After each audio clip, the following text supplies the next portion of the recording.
আল্লাহ যখন কাউকে ভালোবাসে তখন তার শরীরে 4টি নিশানা পাওয়া যায়, অর্থাৎ 4টি আলামত যদি আপনার শরীরে থাকে মনে করবেন আল্লাহ আপনাকে ভালোবাসে। 4টি নিশানা। 1 নাম্বার হচ্ছে যাদেরকে আল্লাহ তাআলা দ্বীনের সঠিক জ্ঞান দান করেন তাদেরকে আল্লাহ তাআলা মহব্বত করেন।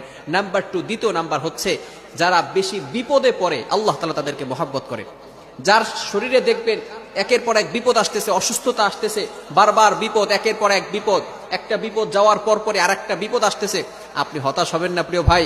আল্লাহ তাআলা আপনাকে ভালোবাসেন। এই কোটি কোটি মানুষের ভিতরে আল্লাহ তাআলা আপনার প্রতি ফোকাস করেছেন, আল্লাহ তাআলা আপনাকে ভালোবেসেছেন বিধায় আল্লাহ পাক রব্বুল আলামিন আপনাকে বিপদ দিয়েছেন। মনে রাখবেন নবীদেরকে আল্লাহ তাআলা বিপদ দিয়েছেন। ইব্রাহিম আলাইহিস সালাম খলিলুল্লাহ এবং মিল্লাত আবিকুম ইব্রাহিম, যিনি সকল মুসলিম উম্মাহের সকল মুসলমানদের পিতা এবং সকল মুসলমানদের লিডার নেতা, সুতরাং ইব্রাহিম আলাইহিস সালামকে আল্লাহ তাআলা সবচেয়ে বেশি কষ্ট দিয়েছেন।